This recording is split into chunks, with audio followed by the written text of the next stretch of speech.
Dr. R.N. Chatterjee, sir, who is the director and ICAR Directorate of Poultry Research, Hyderabad, who will be shortly joining us.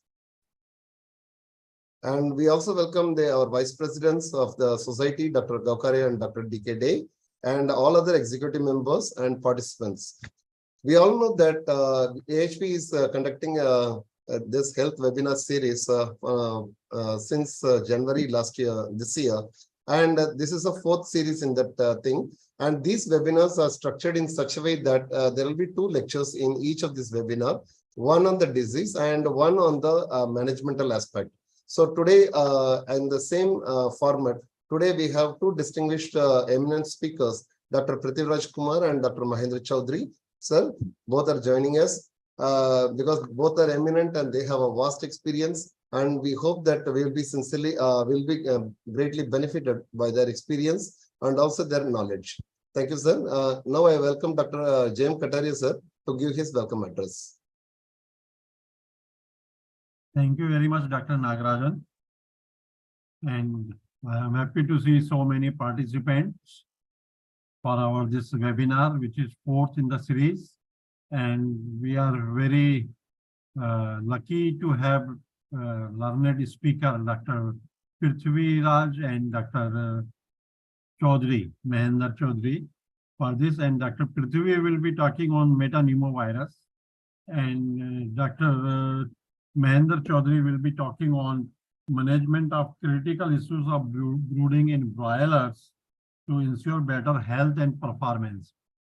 As regards metapneumoviruses, I think its status is, conditions, how it is spreading, what is present situation, perhaps it has started emerging out. And we will be listening to Dr. Prithvi, but I would like to quote, during my investigations, I encountered it around Bareilly in one farm. The peculiar thing was that there were multi-stages group chicks, but one after another, when they reach to 2 weeks, completing 2 weeks, 3 weeks, means they will develop the symptoms. So that is perhaps the things Dr. Prithvi will be highlighting what is the matter. Anyway, but we will be having a very good presentation by 2 learned speakers. And now I give to Dr. Nagarajan so that speakers, they can start their presentation.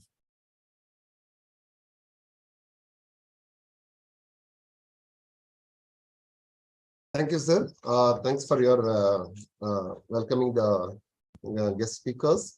I'll be happy to introduce Dr. Piruthiviraj Kumar, who is actually my senior in my college days.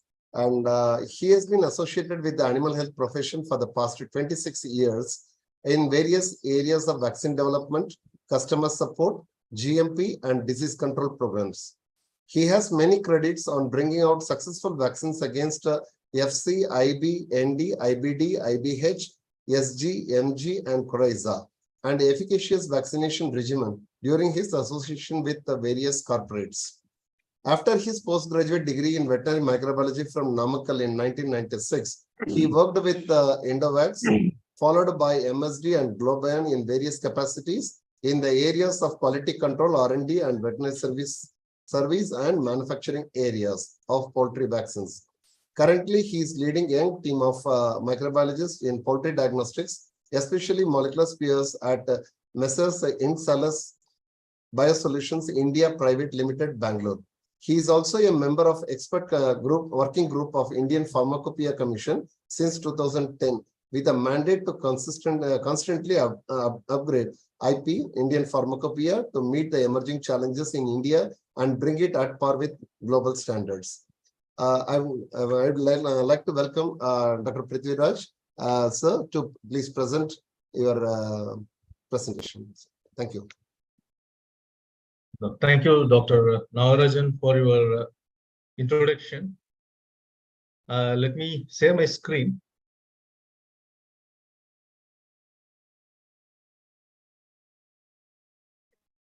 I believe you can see my presentation. Yes, sir. We are able to see. Please go to the slideshow mode, sir. I will do that. Yep. Yep. Good morning once again to all AAHP team member, and thank you so much for providing this opportunity to meet many scientists as well as eminent practitioners in poultry.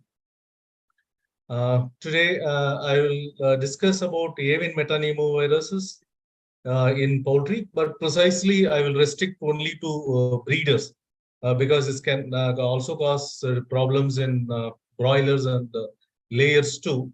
But I will limit my experience mainly for the breeders.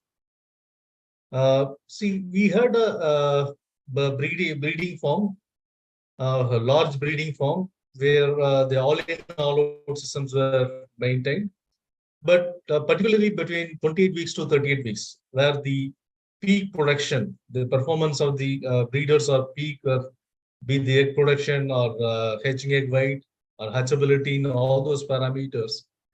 During the time, they used to get around like 2 to 3% drop in production, or many times they complain that the flock does not reach to the peak. And besides that, there is also a drop in selection of hatching eggs. The selection of hatching eggs mainly because of either thin-shelled eggs or because of discoloration, or some very few cases you find some case like apical abnormalities where the broader surface become thin. We also call them as a gloss top eggs. Besides that, mortality was very meager in those flock, and few birds they have a torticollis, and this torticollis is like today in a 10,000 flock, maybe 5 birds will have torticollis, and then those birds they will not be able to have feed intake, so they will die in 2 or 3 days time. But disease was not spreading very fast. Like if you talk about Newcastle disease or avian influenza, the disease spread very fast. In this case, the disease was like every day they will find around 3 or 4 birds. Only those birds will die. And when they did post-mortem, in all the birds, no problem in case of the respiratory tract, but they had a typical problem of peritonitis. So this was the case. It was presented to us. You can see the lesions like they had peritonitis. You can see the eggshell abnormalities, and probably here we can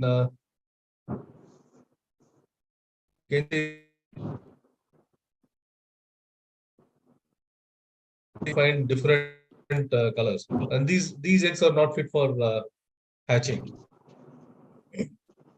And this was not the single flock, but when we investigated, we found that not the single flock, but every flock for the past like 4 5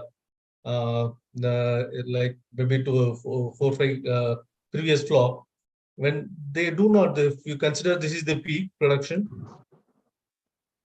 in the peak production, there is the peak production, but there is a big gap between peak current production and this thing, and you'll also find there's a serrated production. They go up, then again there's a drop in production, then they go up again.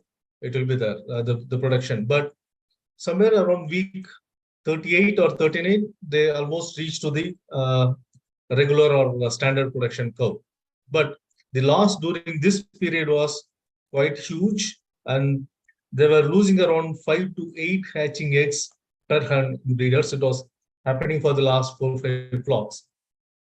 And we all know that the current price of hatching eggs is very high, and probably this is very huge loss to the farmer. And being a breeder, now they have given sufficient Newcastle disease or low pathogenic avian influenza or mycoplasma or programs and all well in control, but even then they found this kind of problems.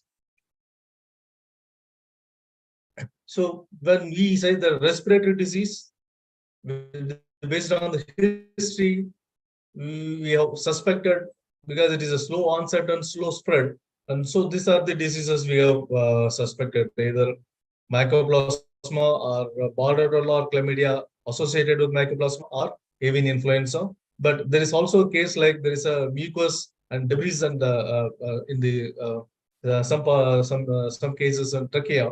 We also suspected ILT and AA. These are the suspected respiratory viruses and bacteria we thought we have to screen out. And because this disease was slow spread, to some cases or very few cases, we will find that moderate spread. It was not never been a rapid spread where we encounter in NDI, it is was spreading very slowly. Then again, we also found torticollis of many reasons, because this torticollis was also associated with the facial swelling. So again, FC and AMP were the one we were suspecting.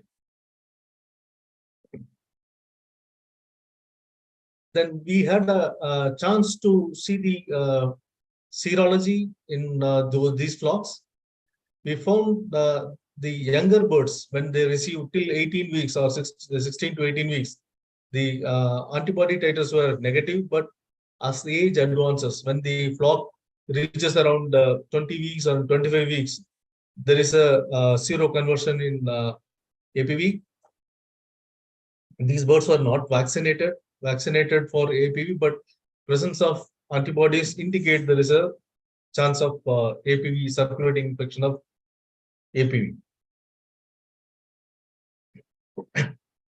So by looking into this, like we also started the screening for PCR, molecular and other tests. Then we found they're positive for PCR.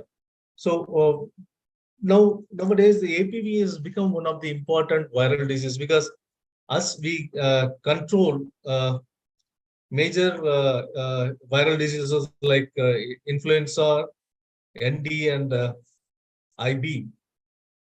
So once these diseases under control, we find that the emergence of diseases which were not known before or which cause very mild infection, they start appearing.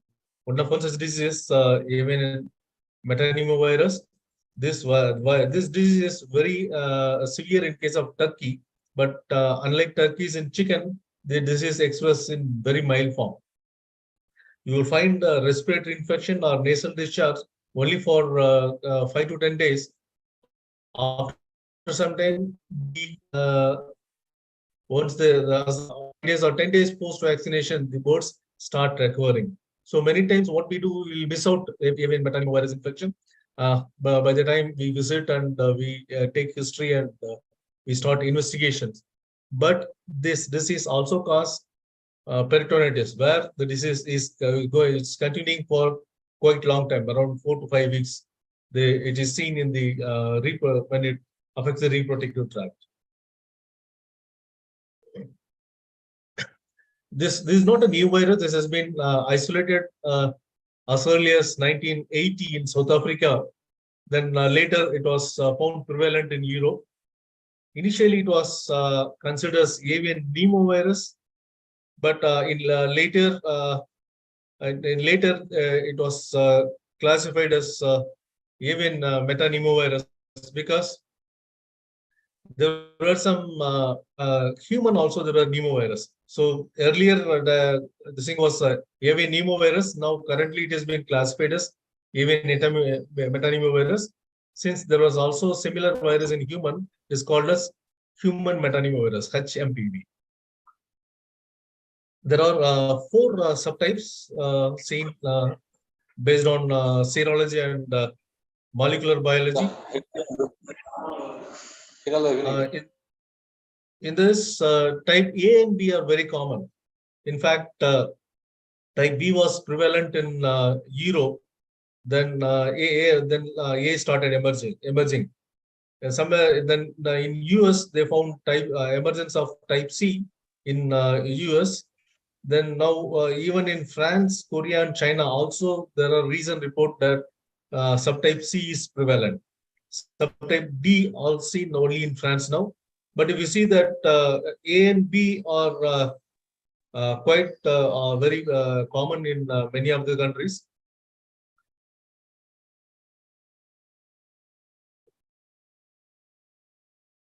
this disease causes very fast infection. Normally, the incubation period is 3 to 6 days. But having said that, you find very mild nasal discharge. Unless you apply digital pressure on the gnats, you'll find sometimes mild discharge. And this discharge will be usually colorless to little cloudy. And this discharge, these birds will recover very fast within 10 or 15 days. And very rarely you will find gasping and coughing, but unless it is co-infected with either LPA or mycoplasma. And you will, in our experience, we have seen that whenever there is incidence of avian metapneumovirus, we also found that association of mycoplasma, either mycoplasma gallinarum or mycoplasma synoviae. But most of the cases nowadays, we find mycoplasma synoviae antibody titers along with metapneumovirus. So what we see is not a single entity, or it's always co-infected with mycoplasma synoviae infection. The discharge is normally yellow to gelatinous discharge, but when it is co-infected with mycoplasma or other bacteria, then it becomes somewhat creamy or yellowish discharge. And you will find typical swelling of infraorbital sinuses. And it is very difficult to reproduce the disease in laboratory, because when you infect the bird in SPF birds, the discharge is seen only around 2 to 3 days, 40 to 70 hours post-infection. After that, the birds recover. These are the typical lesions or clinical signs of metapneumovirus. The nasal discharge is very pronounced in turkey, whereas in poultry, you can find very mild discharge in the gnats.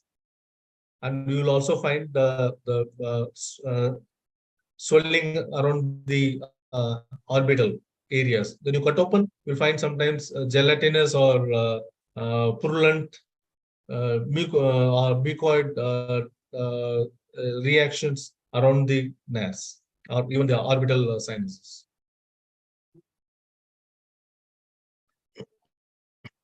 As I said, but in the problem in laying flocks, there is also a typical this one metapneumo, or you will find torticollis. Just I will see this picture. This is what we normally see in case of birds. It's kind of shaking head. This probably kind of mid-ear infection. There is suspicion that the virus also caused mid-ear infection in this bird. We suspected it was Newcastle or avian influenza, but they turned out to be negative. When we screen for metapneumovirus using PCR, they become positive.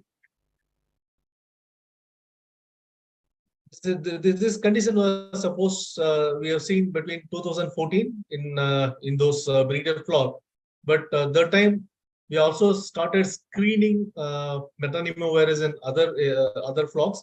We found that time around 30% of the flocks which were showing 30% of the breeder flock were showing metapneumo antibodies positive. As typically, like as the age advances, we found they become positive. During first 16 or 12 weeks, for first 12 to 16 weeks, they were negative, and slowly they fall into positive cases. But currently, if you take any breeder form, around 50% of the breeders' flocks are still positive for avian metapneumovirus by ELISA test. But coincidentally or incidentally, we also find MS titers along with this metapneumovirus during between 28 to 35 weeks. Like, it is not explicitly clear that which predisposes the problem. Either AMPV predisposes MS or MS predisposes metapneumovirus, because both of them appearing together during production cycle. And during this cycle, we find around 5 to 8 commercial hatching eggs. As I said earlier, the mortality is very, very low, 0.1 to 0.2%, sometimes maybe around 0.75% when it is co-infected with mycoplasma or IB infection. Otherwise, the mortality is very, very, very less. Around same time, there were also published report of seroprevalence of avian metapneumovirus in and around Tamil Nadu. They found that out of 21 samples, 2 samples were positive for avian metapneumovirus, and they have also studied. They did the molecular characterization. They found serotype A was serotype A infection from those flocks. And they also noted that the mortality was less than 1.2%. Mortality rate was very, very less. And they could isolate the virus successfully when one metapneumovirus was isolated from those 2 samples. Then isolation is very, very difficult in this metapneumovirus virus, because this virus grows only in vero cells, which takes a long period of growing cycle. There are very limited success when people are attempted in either chick embryo or chick embryo fibroblast as a substrate for virus isolation. That is one of the reasons that the isolations are very not successful in case of metapneumovirus. And people now we are looking for PCR as a confirmation. And most of the cases we found in our lab earlier, we found metapneumovirus type B as a common infection. So then we looked at what could be the better way to control these flocks. And we found that globally there are 2 type of vaccination program is being followed. One is with the live vaccines, another one is the inactivated vaccines. Live vaccines mainly with serotype B. They've been given around 7th day and 7th week, and 18th week they go for inactivated vaccines containing serotype A and B. And we also found there are many reports that there is a cross protection between serotype A and B. That with serotype A gives protections to B, similarly B gives protection to A. However, when we combine with live and inactivated vaccine, the protection against egg production drop as well as respiratory infections were much under control. Probably because live vaccines will give both humoral as well as cell-mediated immunity, which is essential for control of avian metapneumovirus. The aim of vaccination, globally they followed not to prevent the respiratory infection and other thing, or in case of breeders, but to prevent the production losses. Also to improve the hatching egg selection. These are the 2 aims for the breeders. Of course, in case of broilers, they do vaccinate for respiratory infection, but when we talk about breeders, they expect that the vaccination, besides protection against respiratory disease, also should not have it should improve the production losses. Then taking this cue, we have vaccinated the coming flocks in week 12 and 18 with inactivated vaccines, and we found there is a improvement in the production gap. Earlier it was around 5 to 8 eggs were the losses during this period. However, when we started vaccination, then the production gap has been reduced. Of course, still there is a gap. Probably either mycoplasma or LP is contributing to the disease, but the loss now it has become 1 or 2, and we didn't find that drop in production during peak like this. This kind of curves we don't find in those flocks. And this is what happened when we started vaccination in terms of performance, the production performance of the birds. And we also observed that when we give a single vaccination in SPF birds, we reach titers between around 4,000. Around 4,000 in 4 weeks post-vaccination. That is sufficient to give protection throughout the lay. And when we started vaccination in those breeders, we found that after giving 2 vaccinations, the titer grows between 6 and 8, probably around 5,000 and 6,000 LSI titers are achieved in field conditions. Again, some cases where we have two vaccinations at 12th week and 18th week with inactivated vaccines, we could see the titers between 38 to 40 weeks between around 7,000, that range. This is a typical follow-through cycle of breeders. Like they started like 15th week, they were negative. Then 16 and 22 weeks flocks were vaccinated. Then you see that titers are falling through 45 weeks. So to conclude, what we have seen is there are significant economic losses in case of broiler breeders, not because of a respiratory infection, because of the production parameters, which is also found in terms of the drop in production or peritonitis and selection of hatching eggs. These are the major contribution of avian metapneumovirus. And this mild respiratory disease is often predisposed for other respiratory disease, and it is always getting confused with other major diseases like Newcastle disease when the torticollis appears. But in the case of metapneumovirus, the mortality, torticollis and mortality is very, very less. And third thing is like when there is a good evidence that vaccination is effective in controlling those losses. And we have not taken still. We have the problems of associated causes like MG and MS. Once we and LPA, when we control this, and probably we can reach to the maximum potential of breeder performance. With this, I'd like to thank you for your kind attention. Over to Dr. Nagarajan for the next proceeding, sir.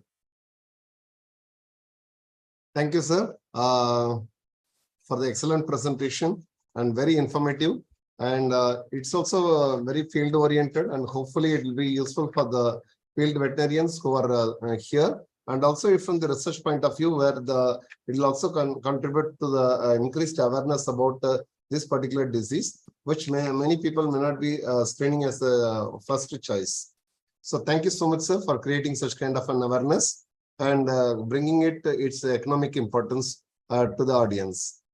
Now we have our next speaker, Dr. Mahendra Chaudhari, who is a technical and result-oriented professional with 30 years of experience in poultry breeding, hatcheries, and feed milling, laboratory.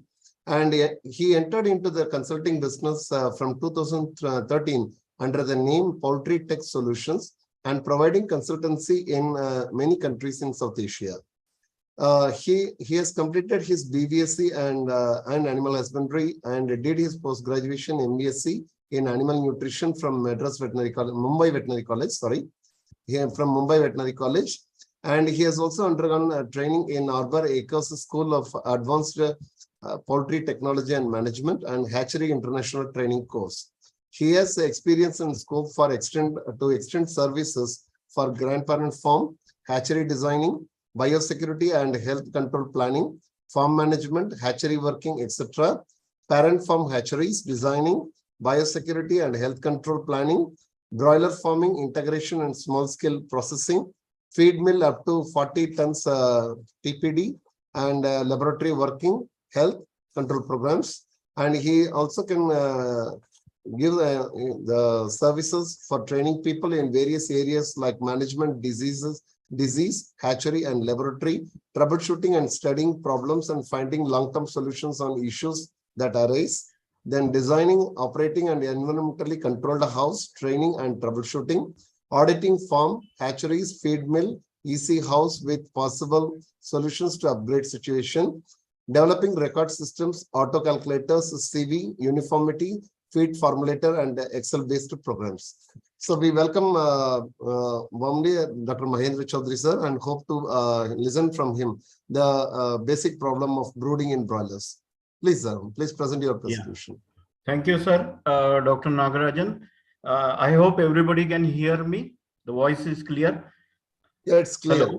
Yeah, it's clear. Please go ahead. Yes. Please go Good ahead, morning to all. Welcome to AAHP Poultry Health, today's webinar series 4. First of all, I thank you to all people who have joined this seminar for sparing their valuable time and their presence, as well as thank you for the opportunity to present the current topic, management of critical issues of brooding in broiler to ensure the better health and the performance. Very simple way we can go. For example, you already know the bird performance depends upon the genetics, management, nutrition, and the health.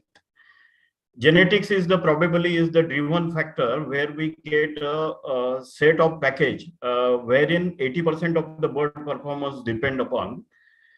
If you go back to the genetic progress milestone of the broilers in 1957, when I was not even born, that time the broiler industry was present, and the chicks were around 1434 grams, and it used to take 56 days to produce a broiler of 900 or 905 grams. But today, if you look at the same chicks become in 28 days around 1500 gram. So you can see there are a lot of changes have happened because of the genetic selection. The breast has widened, the metabolic process have widened. So therefore you will find a lot of changes have we need to address through the way of management. A lot of things have changed in the management. Environmentally controlled things came because of the heat exchange mechanism required more. So ventilation play important role. Vaccinations came. There are a lot of changes in the nutrition. So we have to address. So if you look at in terms of the table, the same chicks which was in 1970 around 40 grams used to become 1 kg by 35 days, and the FCR was 2.2, and even we were very happy during those days. But today, 2022, the average daily game went up to 70, and I believe by 2025 the broiler becomes 2 kg by 28 days. That is a plan with the genetic companies, and we have to address those. Now, when we say the management apart from the nutrition and the health, what do you mean by exactly during the brooding? So brooding, the management include the brooding, feeding, drinking, space ventilation, vaccination, medication, biosecurity, and so many things we have to take care. Now, why brooding is important? Because the chicks are like a premature human babies. They need a help. They are new in this environment. They are young, so they are still native, and they do not know many things. So we have to train them. We have to show them. And having said that, many systems are not developed. We have to give them a good start so that they can do very well. So initially, as you know, they are poikilotherm. Then they turn into homeotherm. So complete switchover at 2 weeks is necessary to till the times we must provide the heat. Reason behind, because they do not have a feather cover. Since the feather cover is insulation is not well, whatever the heat produced inside the body is not conserved well. So that's why we have to give a temperature. Now, if we fail to give the temperature, what happens? The air temperature goes down. Obviously, the chick temperature goes down. It is said that if the bird do not take the feed at least for a day, the body temperature reduced by 1 degree centigrade. So you can imagine how much it is important. Mahendra, just a minute to interrupt. Kindly make your slide full screen. Not moving. Yeah, it's Sir, a full. Lights are not full screen. Now you can see the. No. It is Now, yeah, now it is moving, sir. Now it's moving, sir. Actually, Okay. right now it is moving. Okay. That's the only thing. Okay. So, like a premature human babies, we have seen. So when the temperature goes down, the chick temperature goes down, and the chicks start huddling to order to maintain the temperature. And in want of that, they do not leave the space, they do not eat, they do not drink, and the systems are impaired. Now we are in tropical countries. So we are oftenly overlooking the temperature. Many of the farms, the temperature brooders and others are not there. But we have to consider the temperature part very importantly, even in the tropical countries. Reason being because there is a difference in the temperature between the day and the night, which puts the physiological stress on the bird. Normally, all the chicks, from irrespective of the breed, they require the temperature, and the same almost all the birds. And if the birds are smaller from the younger flock, you might require 1 degree extra temperature. The reason being because the thermoregulatory center is not well developed. After 4 days, it starts working a little bit, but it is fully corporal until 11 to 14 days. So it is our duty to provide them the particular temperature to see that the systems are working. So like I said, it doesn't, the chicks huddle. So therefore they take less feed. So GI system less efficient. So their growth slow down. Ultimately, it affects the immune system and it develops very slowly. So therefore, we remember that the chicks sensitive to the cold, chicks and the broilers, they are sensitive to the heat. Now, if the bird, when we go in practically into the field, you will see the different kind of the birds during the postmortem. So you can make it that no feed is there. You'll find the organs are very small. The yolk is not absorbed properly. The intestine length, size is very small. When they start is little late, still the bird growth is little bit higher. And the last one is when they get the feed at the start and the water, obviously the growth of the organs and the other is well developed. So therefore the bird must consume early. They should have a good yolk absorption process and better digestion power. Now, further investigation, you will find the intestine of the birds which have not taken the feed is very small. They have very small lumen. So obviously, you will understand the absorption of the nutrient will be less and the growth will be compromised. So accordingly, you will find when the food is available, when the feed is available at the start, the growth and the development of the intestine is very higher.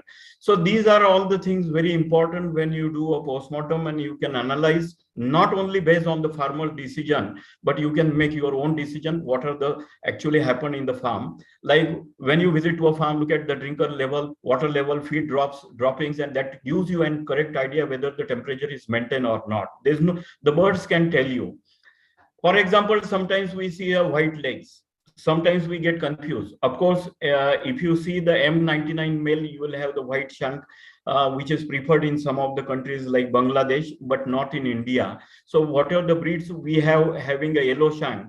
But if the temperatures are not maintained, the nutrient intake is not proper, some impairment in the system, and that is how if the xanthophyll is not absorbed properly, you might find some white shank. So do not get confused. It could be because of the late feed.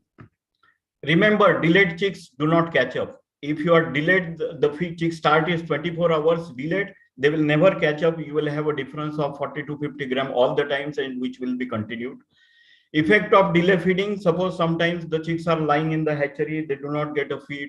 They are in the transport, even in the brooder house, some arrangements are not there. So you can imagine there is a difference of 100 to 120 grams when you start giving the feed, and afterwards you don't give the feed, say for 36 hours.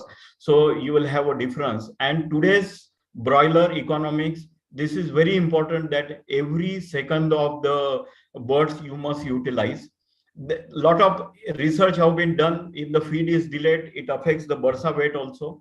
If you look at 48 hours the post villi, you will find with the feed the villi development is good. More precisely, you can see when the feed and the water is available at the start. You can see the first slide, which is very good development of the villi. When you give the water, how it looks as the feed only, no feed, how it looks at. So you will understand the importance of the feed and the good start of the broiler. Gut development, it also affects the gut development. Less surface area is available. So obviously you will find 19% short villi will be there when the birds are under stress, and the lighter gut tissues around 26% lower. So it has got importance. We can improve to a certain extent by giving some probiotics, some essential oils, and some other support once you know that. But there is no substitute for the management.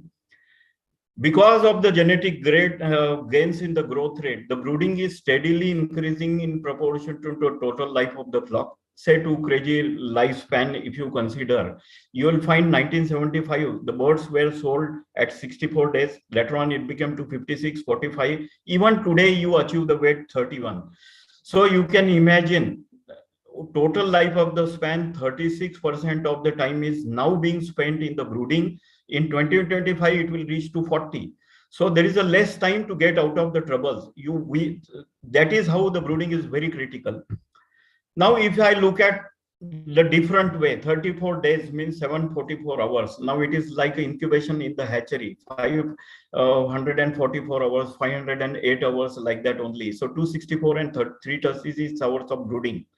During first 12 hours, the chicks transition by using the residual yolk for nourishment to pick up the feed and drinking water, early digestion and absorption process. 24 hours, you will find the crop develop, proventriculus develop, and circulatory system develop, which support the nutrient, provide the nutrient to all developing organs, and that is how it is developed very fast. 36 hours, you will find the digestive tract and the crop starts storing the feed and softening the feed. This is very important. Growth, liver is responsible for metabolic and detoxification. Heart, lungs continue to develop to support all the body functions. If you look at day 3, 60 hours, pancreas develop, 72 hours, small intestine development, intestinal villi, microvilli start developing and increasing the surface area. Day 4, development of the intestines, cica play important role in fermenting the fibrous material. 96 hour immune system start developing. So it is said that first 4 days are very critical. We must provide the temperature very properly so that the organs are developed very well. Once we miss the burst, it will be for longer period. Even your vaccines and other things do not respond because the battlefield is not available. So day 5th, you will find further development of the immune system. 120 hours, you will find the kidneys continue to develop for waste filtration and excretion. Day 6, you will find development of the respiratory system continuous and more functional air sacs forming, muscular skeletal system, chicks mobility and the strength. So here by 7 days, the base is ready. The birds become stronger to take care of the increasing body weight in the future. So first week is obviously very important. Day 8, you will find sufficient feeding and the drinking. They can learn by themselves. They can find themselves. So social behavior, more pecking and the order develops. Feathers and the skin develop day 9 very well. Muscular skeletal system continue to develop. And you will find as important is the microbiota and the immune development. How it happens? 1 to 3 days. The GI tract is relatively sterile. Chicks peck at the feed and drink the water, begins to ingest the environmental microorganism, and that is how the microorganisms start colonizing into the chick gut, forming initial basis of the microbiota. So your clean out procedure must be very good. Your dine down must be very good. Your microorganism count in the house where you are going to is very important for the environment. Feed is very important. You remember during the COVID period when the farms were empty for longer period, the performance everywhere was very good because of this. Now, having said that, 4 to 7 days, the diversity of the microorganism in the chick gut increases. Beneficial bacteria such as lactobacilli and bifactorium becomes determine the gut environment. Diversification contributes to the nutrient absorption and digestion, helps to protect against harmful pathogens. 7 to 14 days, the gut-associated lymphoid tissue develops in crucial component of the immune system. Immune cells like T cells and the B cells mature in the associated lymphoid tissue. And you will find beyond 14 days, the maturation of immune system chick become more capable of mounting the immune responses against the potential threat. So establishment of healthy microbiota and the development of immune systems are interconnected from disease point of view. Now, when I said the temperature is more critical, now what do you mean by what is the temperature requirement? There is obviously the bird cannot produce the heat initially. Their systems are under development. Heat increment is not proper inside the body and not conserved. So you have to provide the heat, say for example, according to the humidity present. If rainy season, 70% humidity, you may not need the heat 31, 32 or like that only. Even 29 is sufficient. 60 degrees is normally there. So 31 is normally we are suggesting. And as the heat increment increases, the insulation of the feather increases, we have to reduce the body temperature and the thermoregulatory center is working. So we have to take care accordingly. So obviously they will have a brooding stress. When you provide a temperature below 28 degrees in the brooding houses, they will result into cold stress. You'll have to face the consequences. And when the temperature is more than 35, still the heat prostration is there. Now, generally you will find when the birds yolk have 1 to 2 grams of the water. So you may not see the dehydration, but when they start the panting, they will lose 5 to 10 grams of the water and lead to the dehydration. And obviously you will find some detrimental effects. So therefore, the temperatures are very important for the brooding. Example, there are different 27 to 28 degree and 35 degree and above. You will find the feed consumption drops down. Obviously, initially when the temperature goes down, the feed consumption increases because there 30% of the heat is used for body maintenance and the growth is compromised. Water consumption also, water percentage to the body weight also increases when the temperature increases, house temperature increases. So obviously less nutrient will be absorbed. You will find the drinking water temperature also important. The more important from disease point of view, from immune function point of view, the bursa percentage to the body weight also changes with the temperature. So it is important to do the proper brooding to get the better performance. If you maintain the ideal temperature, you will get the better FCR and the better weight gain, versus if you go lower temperature, higher temperature, you will have the problem. The cold stress also have and free fatty acids differentiation in the plasma. So nowadays we are talking on the antibiotic free raising the birds. So free fatty acids and the fatty acid profile in the feed formulation become more important to address the disease. Like monosaturated fatty acid can have more control on the bacterial infection. Now, if excess temperature happens, when you go to the field, when you see the bird, you must go to the bare feet. Sometimes you will find some lameness. You will see the back of the bird. It is dirty. You will find the vents, they have a lot of droppings at the back. So the chicks become more lethargy, pesty vents are there, and the feed variation is there, which leads to the uniformity and less body weight. As a thumb rule, when you add 1 gram of body weight at 7 days, you will get 10 gram of body weight by 30 days extra. And with having 10 grams of more body weight at 7 days results 1.4% higher average daily gain and 1% lower FCR. So brooding is very important. There is no substitute for the good brooding or the management. So when I say the brooding, you will have different types of the brooding. Normally, round brooding is more preferred because they do not have the hide corners and the cuts. The uniform feeding will be there, space will be there, and proper feeding temperature is maintained, less exercise. But in summer season, you have to have the netting so that the air can pass.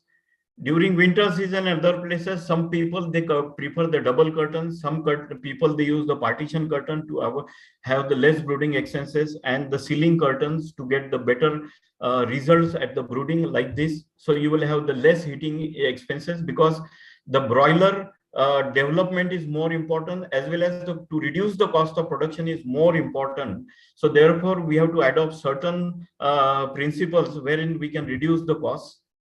There are different types of in the field. You will find light electric brooder heating, gas brooder heating, stove charcoal heating. Like gas brooding is considered as the most better way of doing the brooding. You will have some important advantages like uniform temperature, uniform growth. But there are certain disadvantages, like the gas is very expensive, shortages of the gas, leakage, and some electric bulb is required. Light brooding is obviously followed everywhere. Sometimes the electricity free, taken unauthorized. But some people, they use, I have seen, they are using some of the very big size lamp, 200 watt, or even halogen lamps, which destroy the overall environment. And second thing, the light intensity is too high. So therefore, the bird might find some difficulty or itching, and you will have a lot of problem. So you will require 2 watt per bird to get a proper temperature. Then sometimes you are using the cold brooding. You will have the smoke, respiratory issues. So it must be taken care of properly. It is commonly used so that there should not be any smoke or something. You will not end up in respiratory and long term. Some of the good brooding, uniform brooding, I have seen in South India, in Chikmagalur area. Some of the companies, they are doing really well and dedicated work for the broiler brooding, and least expensive, but the growth and the uniformity of the broiler is very good. And you will find So when you go to the shed, you must listen to the bird, watch them carefully, take the appropriate action, and see that the birds are engaged in the feeding, spread uniformly, and taken the water so that it helps for the proper. So when you go to the house, you must go with the bare food. The reason behind the floor temperature is more important. If the floor is very cooler, you'll find the bird tend to lose the body heat from their feet, and you obviously the brooding expenses will be higher. If it is very high, then again you will lose the performance. So of course there are so many problems in the field. Sometimes we do not prepare ourselves after the rainy season. Because of the summer, no brooding arrangements are there, so you can make some temporary arrangement to put a curtain and try to heat the house. Or when the temperature is very high, you can make some other arrangement so that they do not get a warm drop, but they will get a proper temperature and maintain properly. The holes of the curtains do matter. Old curtains, sometimes they say the curtains are there, but it's not like that. The cold air comes and it disturbs everything. These are certain farms I have seen in many of the countries and our places where there's no brooding arrangement. All Ram Bharose farms are doing. So this is not sufficient. This is no way going to help you. Sometimes extending, having the sheds are not properly oriented, so you get a lot of sun rays. So the birds must be well protected and should be well done. Now, brooding affects the chicks. When the brooding temperatures are different, say cold brooded, hot brooded, you will find the weight gains are different. As they said, FCR is different, mortality is different. Even mortality can be 5 times more. So do not get confused with some of the other factors. For example, if the chicks are exposed briefly to cold temperatures, say for 96 hours, 72 hours, or 48 hours, or 24 hours, say if the chicks are exposed only for 2 hours for a cold temperature, you will find it takes 4 days to come back to the normal temperature, because almost 0.2 to 0.3 kilocalories are required per hour to increase the body temperature. That means 30% of their energy is used for maintaining the body temperature, and you compromise the body weight. So feeding is more important on the daily average daily gain. If the humidity and the temperature must be. Now coming back to the disease condition, some of the common diseases, they are associated with the cold brooding. They are nothing to do with the disease or some other thing. Like for example, star bouts. You see sometimes initial stages ascites. You'll find some spiking mortality syndrome, runting stunting syndrome. The reason behind, because the yolk contains 1 or 2 grams of the moisture initially, so you may not find the loss in body weight. But if the chicks are overheated, then you will find the chicks are panting, they are losing 5 to 10 grams of the moisture and first 24 hours, and then they start dehydration and losing the body weight. So therefore, how the stars look out. When you open the bird, you will find there's no feed. The yolk is not absorbed. The intestine is very small. You will find such a condition. There is no gluconeogenesis. The liver is still yellow in color. And you will find the lot of green inside the proventriculus or the gizzard because of the bile refluction. So this is the chicks have not started. When they are cold brooded, you will find the liver get impaired, and you will some E. coli associated factors in the hatchery. You will find some water in the belly, so which looks like ascites. And because they do not take a feed, the temperatures are not developed properly. Some nutritional impairment is there. You might find some feather, ruffled feather. So you analyze the thing, whether it is because of some coccidia, because of some other things, or because of the management or temperature. Go back to the history and find the real problem root cause and try to sort out. So you will find runting, stunting. Incubation and the brooding. For example, if the chicks are pulled late in the hatchery because of some reason, you will find again the E. coli is seen during the first week. You will find because of the low temperature, the residual yolk sac remain inside the body, and if it is contaminated because of the E. coli, you will find a lot of coli problem. Lower temperature during the first week may result in E. coli in the 3rd week or the 4th week, and may result into the CRD in future. So therefore, egg cleaning, their egg surface contamination while setting in the hatchery is very important from long-term effect.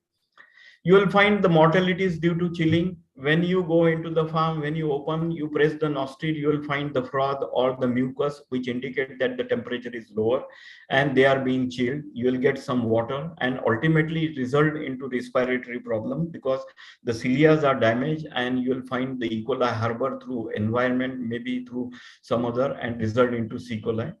So do not get confused. Sometimes the cold stress can have the E. coli, can expose the bird to the mycoplasma and other produce. So root cause is you have to improve the brooding condition, you have to improve the temperature so the bird can sustain and can defend the position, you will have the less problem. Important factor in terms of economics is more important. If you have good brooding and if you are able to produce 200 grams versus 170 gram, obviously you will get almost 200 to 300 grams 35 days, and today's cost of production, you will lower the cost of production by 27 rupees. So remember that the thermoregulatory center is well developed by 11 to 14 days. Proper feather cover is placed by 2 weeks. Hence, later bird maintains body temperature is more important. At least 2 weeks brooding is more important. There can be a difference of 5-point FCR when you manage the bird properly. Apart from that, the diseases encountered during the 3rd week, you will find the omphallitis, you will find the yolk sac infections associated with so many other bacterial infections. Transportation stress, brooding time, cold, heat stress, dehydration, E. coli, mycoplasma, aspergillus, and so many other diseases, toxicity and other things.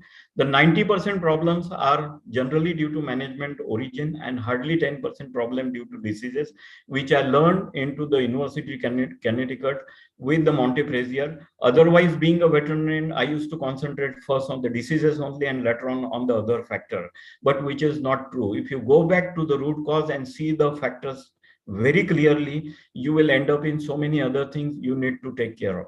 So therefore, prevention is better than cure. Excellent brooding management, you will get a more profit. Of course, along with this, to prevent the diseases, proper biosecurity, hygiene, disease point of view, better ventilation, prevention is better than cure. You should have good ventilation. Sometimes I have seen the litter is lying outside the broiler houses, even after the cloning, dust goes and the disease is lingering, and you will have a lot of mortalities during 1st week because of the bacterial infection and other things. You will have the vaccine bottles lying outside the shed, which is creating problem. So therefore, we must take care. This is a rainy season days. We must divert the water so that the floor do not get wet and you do not end up in getting the toxins and other thing. It should be very clean and other thing. So being a shorter period and the limited time, I just concentrated on the brooding and little health aspect related to the brooding. I thank you for the jury and all other members for their attention, and the mic over to Dr. Nagarajan. Thank you very much. Thank you, Dr. Chaudhari, sir, for your excellent lecture and stressing the importance on the management, especially during the critical period of brooding, and elucidating its importance and the economic benefits that may arise due to the proper management. I request all the participants to type their answer, any queries what they have in the chat box so that the experts can answer it. And one very good thing we observed is the attendance during this seminar reached up to 100. Peak attendance was 100, and then now it's hovering more than 90. So it's very good that it also signifies the importance of these webinar series and how much this is useful for both the field veterinarians and the researchers who are with us, who are joining this webinar series. Sir, there are, I just saw in the chat box that Dr. Piruthiviraj has answered many queries raised by the participants, but there are some questions which are to be answered. So can I put up the questions to you? Sir. Yes, the questions here for the Dr. Piruthiviraj. Actually, Dr. Bulbule has asked, is there any vaccine available in India? Currently, there are no registered vaccine available in India. So probably I'm sure that there are a few companies that are already approaching Government of India for registration. We may get vaccine soon in this case. The other question is the egg peritonitis observed is due to the MS or APMV in these clinical conditions?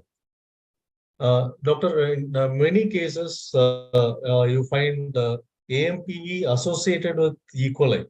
When we talk about peritonitis, it is associated with E. coli, but we found MS was restricted only to air saculitis, and it was only confirmed by molecular like PCR techniques. So because MS is not completely removed from the flushed out even after treatment. So MS is also there, but the predominant case was AMP plus E. coli, and most probably it's a kind of ascending infection where oviduct, from there oviduct, it has become peritonitis. The other question from Dr. Kannagi is how much effective the TRT vaccine in breeders? Vaccines are very effective in breeders, and in fact, countries, there are some reports that even after 60 weeks of age, where the vaccine was given during growing period, like 2 live vaccines and 1 inactivated vaccine around 18th week, it was able to give protection up to 60 weeks on challenge against egg production drop or even this eggshell thickness. It has been seen in US. So I'm sure that up to 16 weeks, it gives protection against infection. The other question from Dr. BC Datta was, what is the remedy in broiler to prevent losses? And the second question from him is how to do differential diagnosis in broiler from other respiratory diseases. There are 2 questions actually. Yeah, I understood, Doctor. See, in case of broilers, it causes very mild infection, and you see that the life cycle of the broiler is also very small, very less. So it always complicated with other infections like LPA or ND. So the best thing in case of broilers is to have a better vaccination regimen for ND and LPA. And the diagnosis, the faster diagnosis in case of broilers is only by applying molecular techniques like PCR. They will be very fast in diagnosis, because often we have to rule out the other causes like ILT and other LPA conditions. So in broilers as such, we cannot do anything much other than treating with mild antibiotics. However, there are some cases like even broilers also they do vaccinate. In many countries they do vaccinate. But if at all we go for vaccination, we should be taken care that the gap between IB vaccination and pneumo vaccination should be at least 1 week. First, you go for IB, then followed by metapneumo live vaccine. That case, if at all we follow vaccination, that care should be taken. So what about the differential diagnosis he was asking about from other respiratory diseases? Is it going to be basically on PCR or any other technique? If it is a broiler, if it is broilers, essentially PCR, because you find the swelling of eggs, swelling of eyes, as well as conjunctivitis and other cases. You find that ILT, LPA, all those things has to be differentiated. So the molecular techniques like PCR is the best option in case of broilers. Thank you, sir. Thank you so much. If I would like to ask if any of the participants have any further queries to both the speakers.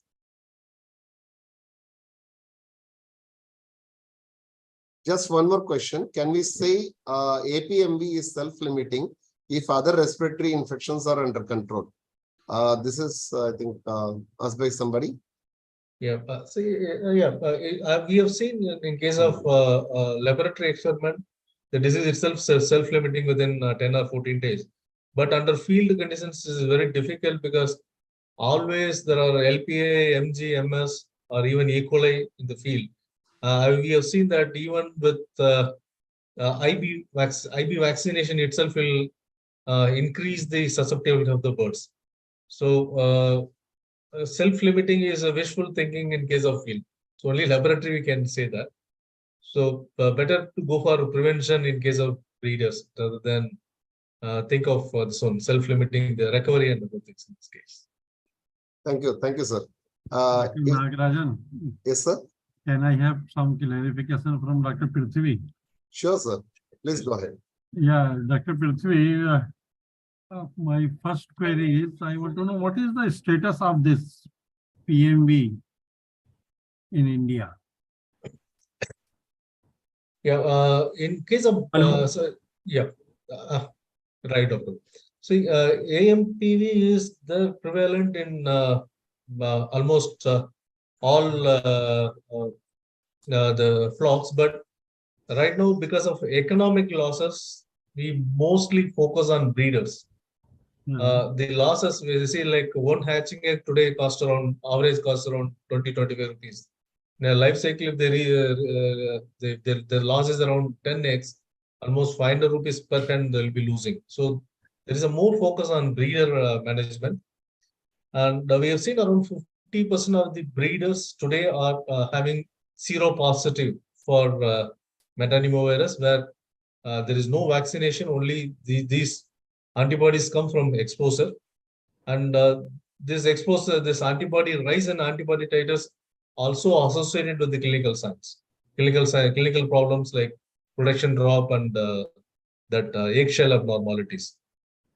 This is the case in most 50% of the breeders in Hyderabad as well as Bangalore area we find. So probably other region I am not exposed much. There is one report in Tamil Nadu where almost 2 breeder flock they found positive in case of metapneumo antibodies. Okay. Hello.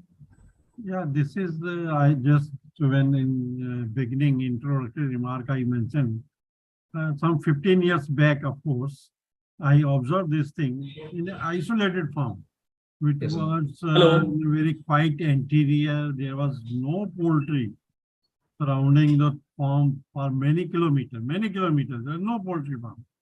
He was just maintaining some 3-4 flocks of 4 age groups. So the moment 2 weeks they complete, 3rd week they develop the symptoms. He showed me 2 flocks with the complete swollen eyes, complete swollen head syndrome, everything. That time it was not reported in the country. So I thought definitely it is something, but how to get it confirmed? But somehow I got that sera was positive for antibodies, few sera. But the point is, but subsequently, even in that form, this disease did not occur. So whether this is really like self-limiting. So same way we did experience when we challenged the birds, we didn't find much problems. Hardly 3-4 days there was a respiratory infection, and the birds were recovered. Probably the reason that we have reared the SPF birds in very clean environment, there was a clean air. But in case of farm, the breeder flock, and there is always a problem like people movement, biosecurity, vaccination. So the problem continues. And the other reason Dr. Datta was telling about broilers, because we maintain this all in all out system. Once the flock is removed, probably with good disinfection program, things settle down. Then we only in summer months when it is complicated with the LPA, you find problems in case of broilers. So whereas in breeders, the big problem right now, sir. So vaccine, yes, what vaccine is in use in country is imported vaccine, not produced locally, I think. Yes, doctor. Type B is used as a live vaccine, and type A and B as a killed vaccine. This is the vaccination schedule, vaccination regimen they follow. They go for 2 live vaccines around 7th day and 17th week, followed by inactivated vaccine around 18th week. And it has been reported that this vaccination regimen is given protection up to 6 weeks, 60 weeks, because that they challenged the birds around 60 weeks, and they found egg production drop as well as cell thickness abnormalities were very much reduced compared to controls. Almost 90% losses have been recovered in vaccinated flock. So there is a good evidence that vaccination helps in controlling this kind of diseases. Yeah, of course, vaccination definitely gives some protection. And moreover, it is like, one more thing is being added to the respiratory syndrome. What we see so many like mycoplasma, E. coli, ND, IB, of late, ILT also. So there are so many things, and now it is one more thing is flaring up. I will say it is not very common, but definitely it is flaring up. But and for culture and isolation, whether tracheal organ culture is suitable for it? Yes, the best isolation method is we have to take samples from the turbinate bones and put into tracheal organ culture. Okay. And we change the media once in 3-4 days, and maybe in 2 or 3 passages isolate. Please mute other speaker.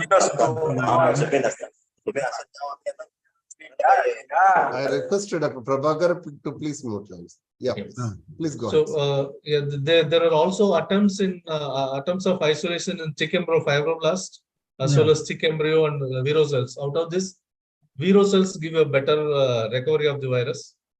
But the best in case of fresh infection, tracheal organ culture is the best to use for isolation. Yeah.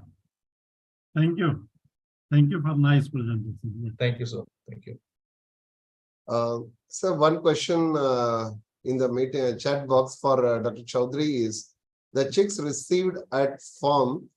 I think he has already answered it. Any other question? Any other question from any participants, please? You can ask directly, or you can raise your hands. Made a very nice presentation with the stepwise, of course. Yeah, please go ahead. Dr. Rajendra Mishra, please go ahead. Sir 28 दिन के बाद IVD बहुत फार्मों पे आ रहा है हमारे sir. Hello. Yeah, please go ahead. To whom you are sir 28 दिन के बाद से हमारे फार्मों पे आईवीडी बहुत आ रहा है sir. He is having a general question, Dr. Nagarajan. Okay, sir. Okay. क्योंकि इनका कहना है कि 28 दिन के बाद आईबीडी आ रहा है. जी जी. आप ये बताएंगे वैक्सीनेशन कब कर रहे हैं आप आईबीडी का? सर 12वें दिन पे वैक्सीन हो रहा है सर. 12वें दिन से कौन से स्ट्रेन से कर रहे हैं? सर आईबीडी इंटरमीडिएट 12 दिन पे कर रहे हैं और 28 दिन पे आईबीडी आ रहा है. जी. हेलो जी सर. आप 12 दिन पे वैक्सीनेशन कर रहे हैं और 28 दिन से आईबीडी शुरू हो जा रहा है. जी 28 मतलब मैक्सिमम 28 दिन के बाद से ही दिख रहा है सर. क्या लीजन आ रहे हैं? सर क्या बोलते हैं लेग पे स्पॉट दिख जा रहा है सर. बरसा में मतलब क्या बोलते हैं रेड कलर का हो जा रहा है. ओके जी. तो आपको बायोसिक्योरिटी को काफी ध्यान देना होगा. यहाँ विरुलेंट वायरस का बिल्डअप काफी हाई है और आपके प्लीज एक मिनट सुन लीजिए फिर बताइएगा ना. बायोसिक्योरिटी आपके फार्म पे आप फार्म को वेकेट करके डिसइंफेक्ट करिए उसे और उसके बाद उसमें चिक्स रखिएगा थोड़े थोड़े करके. Can I speak, sir? Sure. Sir, the person is saying आप intermediate vaccine कर रहे हो. इंटरमीडिएट प्लस और इंटरमीडिएट किस कंपनी का कौन सा स्ट्रेन बोलिए ना कौन सा? सर इंटरमीडिएट प्लस है सर. कंपनी का तो नाम नहीं याद आ रहा है. इंटरमीडिएट प्लस की intermediate? Intermediate plus sir. Plus जी. अभी प्लस करने के बाद आ रहा है मुझे. वही वैक्सीन कंटिन्यूअस करते जा रहा है कि वैक्सीन चेंज हो रहा है फ्लॉक में? नहीं सर कंटिन्यू वही अभी 1 महीने से वही कंटिन्यू चल रहा है सर. जो वैक्सीन कीजिएगा आईबीडी कम से कम 6 महीना कंटिन्यू कीजिएगा एक ही वैक्सीन. और अगर आता है तो आप कोई पोल्ट्री वेटरन से दिखाइए और आईबीडी कंफर्म कीजिए पहले. जी. जो भी आपके एरिया में पोल्ट्री वेटनरियन अवेलेबल होगा, उनसे एक बार जी सर। फार्म विजिट कराइए, दिखाइए लेसन, तभी कुछ हो पाएगा। नहीं तो कौन सा वैक्सीनेशन, नॉर्मली वैक्सीनेशन प्रोसेस में हमारा मिस्टेक होता है, वैक्सीन एप्लीकेशन में, उसके चलते आउटब्रेक ज्यादा आता है। वैक्सीन प्लस है तो आपको आउटब्रेक नहीं होना चाहिए, लेकिन नहीं, vaccine Dr. Storage, Datta, I will transportation, interfere here. Dr. Datta, I will interfere here. Please 12 days, if you do give intermediate plus, you will definitely have IBD. That will cause more damage than protection. So first vaccination should be with intermediate. And second vaccination, you can go for intermediate plus. Plus. If you give first vaccination with intermediate plus, they will come, their immune system will come down and they will come out with the disease. So don't give intermediate plus, give only intermediate. But only And one follow the intermediate, sir, is biosecurity. not working. Only one intermediate is not working nowadays. Intermediate followed by plus is compulsory. If I'm allowed to speak, doctor, probably the situation there, we don't know about the maternal antibody level and infection pressure. It is advisable local veterinarian is contacted. Yeah. And take your best step. That's I also said. That will be better. Because IBD is like that. You must local poultry veterinarian will be the best person to guide. Dr. Gaukare, sir, would you like to respond? I think you wanted to respond. Dr. Gaukare?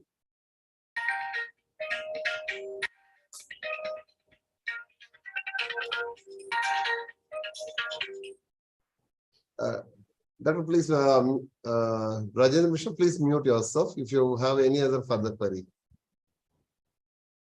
Okay, If you sir, don't thank have you. it, please, please mute it. Please mute yourself. Any other query? Any other query? Any other query from any of the participants? If no further query, so we'll go ahead with the program. Now I request our one of the vice presidents, Dr. Sanjay Gaukare, sir, to please give his remarks. Dr. Gaukare? Yeah, good Please, morning to everyone. So it was a nice discussion being held on the two important topics today, and really it is a great experience for all of us because Dr. Prithvi has narrated well about the so-called metapneumovirus and chances to spread into the Indian poultry.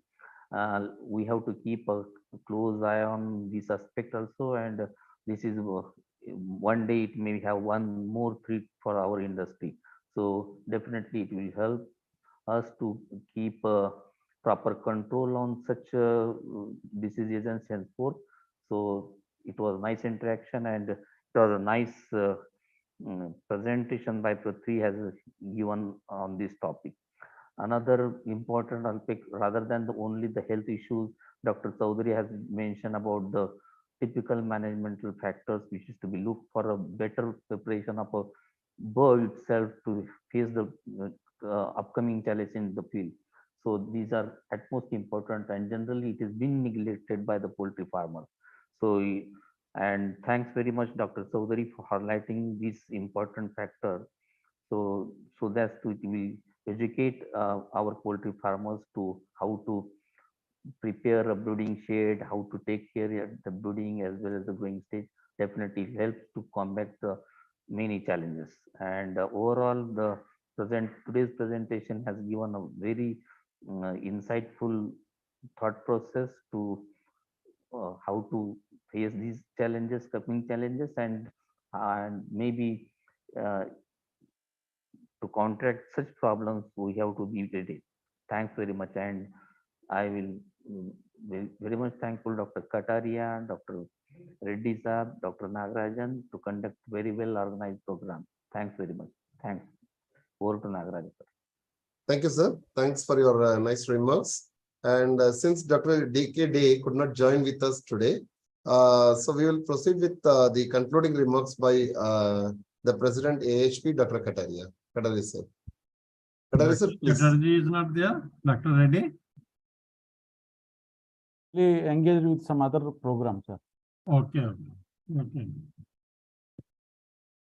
So, thank you, Dr. Nagarajan, Dr. Reddy, for organizing such a very nice presentation by two learned speakers. They are quite wide topic. Both topics are quite wide. Dr. Piruthiviraj has been given a very nice, overall sketch of the metapneumovirus, avian metapneumovirus, and how the disease is, I will say, coming up. It is coming up. And that what we have seen in the last so many years. Whatever comes means that get established in our industry. Which started with the IBD and then LPI, HPI, so like that, ILT. Now Dr. Prithvi has come up with the metapneumovirus problem in the field. So perhaps we have to be more vigilant and more biosecured instead of going on adding to the vaccination list, because raising up birds is becoming very costly, and market we are not getting that price now. Chicken has become more, cheaper than the potato. Potato takes at least 3 months. Chicken come up in to 1 month, and its cost is very less when we go to market, and then the public has a very wide choice. Somebody wants 600 grams, 700 grams. Somebody wants 1.5 kg. So to maintain and keep the supply is becoming very difficult, and there are so many diseases which are coming up. And perhaps the farmers and the industry people, they have to be more vigilant so that this should be nipped at the budding stage only when we have this, before to add the pneumovirus in the vaccination schedule. I tell you, because pneumovirus is not a very stable virus like any other pneumoviruses. So means adding any vaccine will not be that much effective. I have got my own doubt. I'm not telling with the certainty, but definitely it will not be that easy task to go for vaccination, and already there's a big list for vaccination. And of course, we have to get equipped. Now, we see there was in IVRI, there was avian diseases, but now there is no laboratory even in the State Agriculture University, Veterinary University, or ICR Institute, which can exclusively look for the poultry diseases, which is the need, which is their need of the industry. Where industry will go, industry cannot set up their own, diagnostic laboratory is different thing, but altogether establishing a full-fledged laboratory for investigation and monitoring is difficult for the industry to bear all those expenses. And of course, it's very important on the, surveillance data recording and maintaining.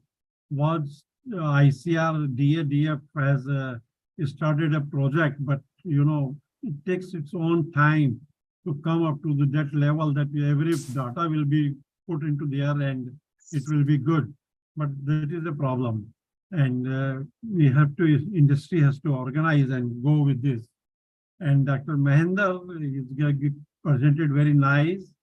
He gave all about the brooding problems, starting with you give early feed, you give late feed, you give early water, you give late water, what is the appropriate time, what is the appropriate temperature, and how to maintain the temperature, and what are the things really in the young age to find out what is the point out, what is the cause is very difficult unless you are very thoroughly investigating all the points.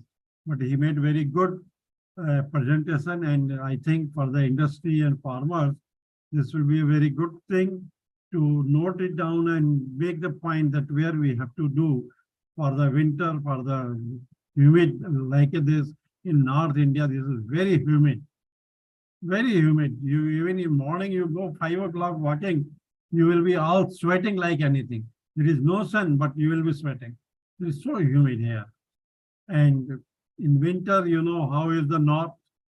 You cannot take out your hand out from your gloves. It is so chilling. So all those factors had to be met out for the farmers, and with this, I think farmers will definitely be more knowledgeable how to manage their farm and manage their disease pattern also in the farm. So this is about the speakers, and for all the listeners, today we got very big list. We made a century of the participants, but just now it has reduced. It has come to 57. But anyway, there are a lot of participants were there, and Dr. Reddy has already made a circulation about our annual conference, which will be held in the February last week. So I think everybody will be preparing to send good paper for the conference, and we will be having expecting very nice gathering, because it will be at the hub of poultry. So all those who are in a good working place, they can motivate the scientists, their youngsters to participate and join this conference and send good articles. With this, thank you very much, Dr. Nagarajan, Dr. Reddy, Dr. Prithvi, and Dr. Mahendra, and all participants. And thank you very much for giving this opportunity to talk to you. Thank you very much. Sir, thank you, sir. Thank you very much for your remarks. I'm just very happy to announce that Dr. Chatterjee, Director, ICAR-DPR, has joined us. And I would like to invite him to give his remarks on this webinar series. Over to Chatterjee, sir. Yeah, thank you so much, Dr. Nagarajan. And my compliments to Dr. J.M. Katade, President of AAHP, and Dr.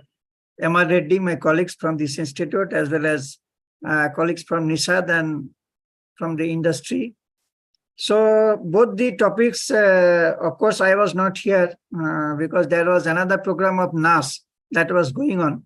So I was there in that program. So this program I could not attend. I could not, listen the presentation. But I think that both the, the topics are very good. And whatever Dr. Katria sir was telling, that only I could listen. And these are the two most important aspects at present in poultry sector. Because avian metapneumovirus, whatever Dr. Reddigar was telling to me day before yesterday, that this is also going to create a problem unless and otherwise we can control this particular disease through vaccine or other preventive measures. And my request to NISAD, of course, director probably is not here, but we have discussed many times about the incorporation of poultry in your surveillance and other aspect, whatever you are doing for the ruminants, maybe cattle, buffalo, sheep, goat. So poultry also you can include for the surveillance and other aspect, whatever you are doing under the ICAR mode.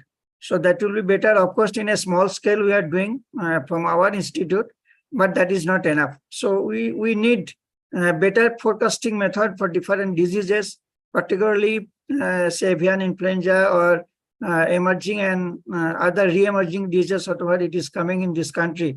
So that is also required. Of course, that is ICAR mandate or NISAD mandate, and you can go ahead with those things. But my compliments to both the presenters to make a very good presentation. Thank you so much. Thank you, sir. Actually, we are from Nishad's side. I just want to give my feedback. Actually, we are doing the surveillance as part of action plan for control and containment of avian influenza. We are doing continuous surveillance for avian influenza, but now we are planning for including some of the, as a part of differential diagnosis, some of the other diseases also. I hope that the concerns of yours will be taken care of with that thing, so that it will be a structured surveillance data, which will be informative for taking actions at the field level. So thank you so much, sir, for your kind, excellent, for your kind guidance and excellent remarks. Now I would like to invite Dr. Kannagi for giving the vote of thanks. Thank you, sir. So good afternoon all. On behalf of AAHP, I convey my sincere thanks to both the speakers of today's presentation for making wonderful and making today's webinar very informative to the audience. I thank AAHP President and the Vice Presidents for the constant motivation and other Executive Committee members for all the back screen work for the successful function of the today for the ongoing webinar series. A special thanks to our beloved director for his kind remarks. Yeah, big thanks to audience today. So we have crossed century. That is a landmark for us. So hope you all benefited out of the presentation. Appreciate your presence and presence today. So thank you so much. Thank you so much, one and all. Have a great day. Thank you. Thank you, Dr. Kannagi. I think over to Dr. Reddy, sir, for any announcement.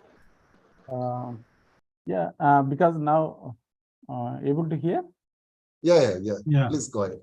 It is crossed 100 actually. I think many people they could not able to see this webinar. So for them, I think there is a YouTube already it is recorded, and we are going to send the link. If anybody want, they can share also. In the email, we'll send the link. That's what I want to make. So thank you one and all for a nice gathering and nice exchange of ideas among all the stakeholders. Thank you. Please join us again for the next series of poultry health seminar. Thank you. Thank you very much. Thank you, everybody. Thank you, everyone. Thank you. Thank you.